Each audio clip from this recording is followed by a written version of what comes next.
curithérapie est une technique particulière de radiothérapie. Elle fait partie des traitements possibles du cancer de la prostate. Faisons le point avec le radiothérapeute Mario Terlizzi.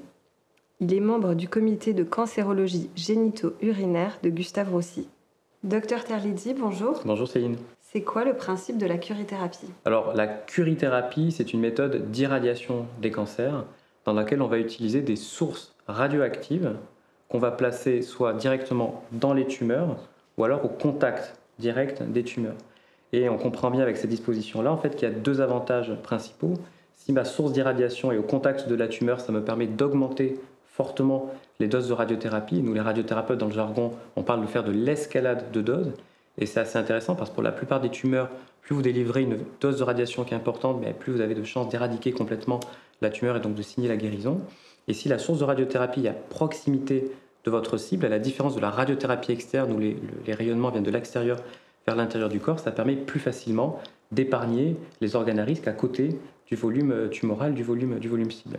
C'est un traitement qui est assez ancien, c'est finalement la première méthode d'irradiation des cancers historiquement, c'était la curithérapie, avant que se développent ensuite les machines avec la radiothérapie externe. À l'heure actuelle, c'est des traitements qui sont absolument indispensables, c'est vraiment important dans la prise en charge de certaines tumeurs gynécologiques, comme les cancers du col de l'utérus qui sont localement avancés. C'est un traitement qui a une place forte également dans les traitements des cancers de la prostate, c'est l'objet de notre discussion aujourd'hui. Et il y a une place également pour la curithérapie qui est un petit peu plus anecdotique, pour certaines tumeurs ORL, tumeurs des lèvres, tumeurs du nez, tumeurs du gland également chez l'homme et certaines tumeurs pédiatriques. Et alors comment ça fonctionne ? On place l'implant et ça dure combien de temps ? On le retire ? Très bonne question. En fait, Céline, il existe deux types de curithérapie. Il y a la curithérapie un petit peu classique, au sens où tout le monde l'entend, et c'est ce qu'on va lire le plus fréquemment quand on se renseigne à droite à gauche, qui est la curithérapie par implant permanent de grains d'iode. Donc l'idée, c'est de placer dans toute la prostate plein de petits grains d'iode qui sont faiblement radioactifs, c'est de l'iode 125, et donc ces grains sont placés dans la prostate de façon permanente. Ils y restent toute la vie du patient. Ils sont faiblement radioactifs et vont délivrer une irradiation très localisée dans la prostate avec un bas débit pendant environ 6 mois, durée au bout de laquelle les grains s'inactivent et restent dans la prostate. Ça, c'est classiquement une curithérapie qu'on va réserver pour des cancers de la prostate qui ne sont pas trop agressifs. Donc notamment qui ont un score de Gleason 6 et certains scores de Gleason 7, 3 plus 4. Le score de Gleason, c'est l'agressivité du cancer quand on vient faire les biopsies de prostate. À côté de ça, vous avez une autre forme de curithérapie qui est un petit peu plus rare, mais non moins importante dans la prise en charge, qui est la curithérapie dite à haut débit, où là, on va utiliser une source qui est fortement radioactive, c'est de l'iridium, et on parle également de curithérapie par implant temporaire, parce que c'est uniquement pendant la séance, qui dure à peu près 1h30, alors que les aiguilles sont en place dans le patient au travers du périnée, que le grain d'iridium va migrer, il est poussé par une petite machine qui est connectée aux aiguilles qui elles-mêmes sont dans la prostate. Cette machine pousse le grain radioactif qui se déplace dans les aiguilles, et c'est le déplacement de cette source radioactive dans les aiguilles qui crée la forte irradiation. Donc ça se fait en une seule séance, quand l'irradiation est terminée, le grain radioactif retourne dans la machine, on retire le matériel et le patient ne garde pas de radioactivité. Juste pour revenir à la première curithérapie qui est l'objet de la discussion aujourd'hui, la curithérapie par implant permanent de grains d'iode 125. Donc pour résumer, c'est plutôt réservé pour des patients qui ont un cancer de la prostate pas trop agressif, Gleason 6, Gleason 7, plutôt avec des prostates qui ont un volume pas trop important, jusqu'à 50-60 grammes de volume de prostate, parce qu'au-delà, on a des difficultés d'implantation, on a du mal à mettre des aiguilles dans l'ensemble de la prostate, et pour des patients qui ont une très bonne fonction urinaire. Donc ça, c'est le curithérapeute qui évalue tout ça en consultation. Outre le stade de développement du cancer de la prostate, quels sont les indicateurs qui vont vous permettre d'orienter le patient vers la curithérapie ou de la radiothérapie externe ?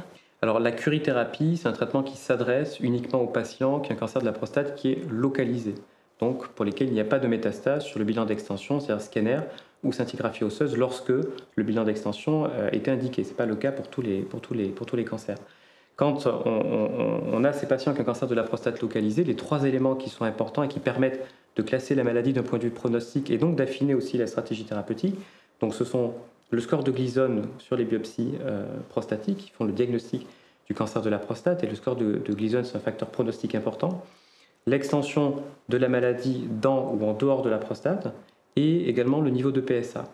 Si on a donc un score de Gleason 6, 7 avec un PSA qui est faible et une maladie qui reste confinée dans la prostate, les patients peuvent avoir des traitements soit par chirurgie, prostatectomie, ou radiothérapie externe ou curithérapie. Pour les patients qui ont des maladies un petit peu plus agressives, le traitement pour eux, c'est plutôt une combinaison de ces traitements et la curithérapie vient compléter souvent une première irradiation par radiothérapie externe et ces patients reçoivent en plus de l'hormonothérapie, ce qui n'est pas le cas pour les patients qui ont une curithérapie exclusive par grain d'iode. Pouvez-vous nous expliquer comment ça se déroule, la curithérapie ? Bien sûr. Alors, la curithérapie, c'est un geste qui se réalise sous anesthésie générale, donc au bloc opératoire. On compte à peu près 1h30 de procédure. La première étape, c'est de mettre en place une sonde vésicale, donc par l'urètre. La sonde se termine dans la vessie. Ensuite, le curithérapeute insère une sonde échographique par le rectum. Tout le geste est réalisé sous contrôle par l'imagerie, notamment par l'échographie endorectale. Ensuite, le curithérapeute va piquer au travers du périnée entre 15 et 20 aiguilles en fonction du volume de la prostate. Donc, toutes ces aiguilles passent au travers du périnée, se terminent dans la prostate. Ce sont des aiguilles qui sont creuses, qui servent in fine de vecteurs pour venir glisser dans la prostate tous les petits grains d'iode. Et l'idée de la curithérapie, c'est de placer dans l'ensemble de la prostate et de façon homogène plein de petits grains d'iode pour avoir cette irradiation qui est la plus homogène possible. C'est un geste qui n'est pas réalisé à l'heure actuelle en ambulatoire, ça nécessite une hospitalisation de 2 jours, classiquement de la veille jusqu'au lendemain de la procédure. À quoi un patient peut-il s'attendre à son réveil après une curithérapie ? Eh bien, figurez-vous, pas grand-chose. Les patients se réveillent avec une sonde vésicale qui est en place et qui sera retirée le lendemain de la procédure.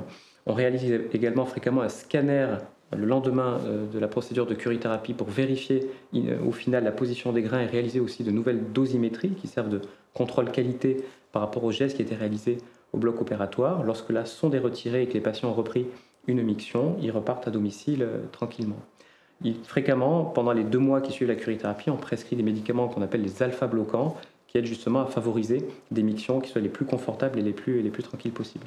Est-ce qu'il y a des effets secondaires à la curithérapie ? Oui, les effets secondaires de la curithérapie sont similaires à ceux de la radiothérapie externe dont on a discuté, avec des effets secondaires aigus, digestifs et urinaires et ensuite des effets tardifs. Si on voulait donner des petits points de différence, les effets secondaires de la curithérapie sont plutôt sur le versant urinaire que sur le versant digestif. L'effet secondaire principal, c'est surtout une diminution du débit urinaire et on prescrit des médicaments pour pallier cette symptomatologie-là. Et au lieu d'avoir une phase d'inflammation aiguë qui se résorbe dans les semaines qui suivent le traitement, ce qui est le cas de la radiothérapie externe, les effets secondaires de la curithérapie disparaissent un petit peu plus longtemps dans le temps, en plusieurs mois. Docteur Terlizzi, quel conseil donneriez-vous à un patient pour se préparer à une curithérapie ? Comme on l'a dit, dans la curithérapie, la particularité, c'est qu'on utilise des éléments radioactifs. Alors le mot de radioactivité, il peut faire un petit peu peur. Alors vraiment pour rassurer les patients, non seulement on utilise des éléments dans la curithérapie par grain d'iode qui sont faiblement radioactifs, mais il faut s'imaginer que la prostate, c'est vraiment une glande qui est située en profondeur, vraiment dans le pelvis, et que donc l'épaisseur de l'organisme tout autour, on a du gras, des muscles, des os, des organes, suffit déjà à atténuer la plupart des rayonnements et donc notamment de la radioactivité. Mine de rien, c'est quand même de la radioactivité, donc il y a un certain nombre de consignes qu'on donne aux patients, notamment à la sortie d'hospitalisation. Notamment, c'est que les premiers rapports sexuels, les 4 à 5 premiers rapports doivent être protégés avec un préservatif.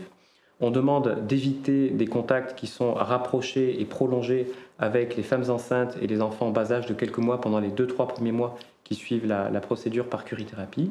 On demande également aux patients de filtrer les urines pendant les 15 premiers jours. Il peut arriver que des grains d'iode viennent s'échapper par les urines. Si ça arrive, les patients ils sont très bien informés. On leur remet une fiche sur le sujet. Ils doivent récupérer le grain d'iode avec une pince à épiler, mettre le grain d'iode dans un petit pot plombé qu'on leur remet à la sortie d'hospitalisation et le rendre ensuite à la consultation avec le curithérapeuute.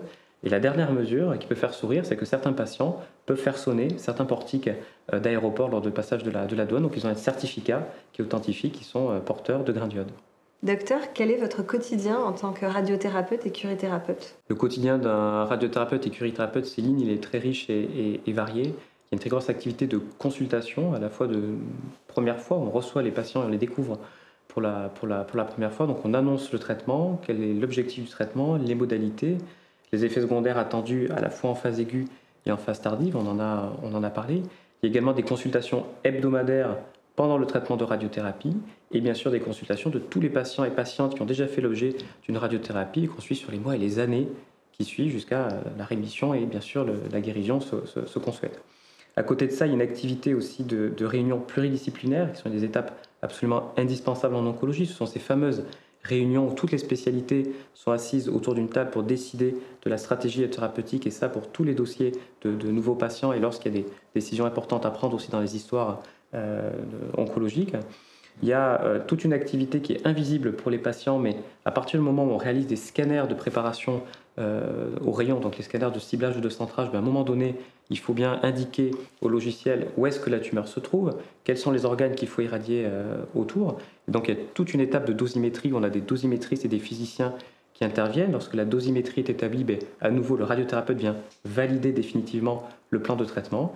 Et puis en tant que curie-thérapeute, il y a aussi une activité de bloc opératoire à côté. Merci docteur pour vos conseils. Merci à vous.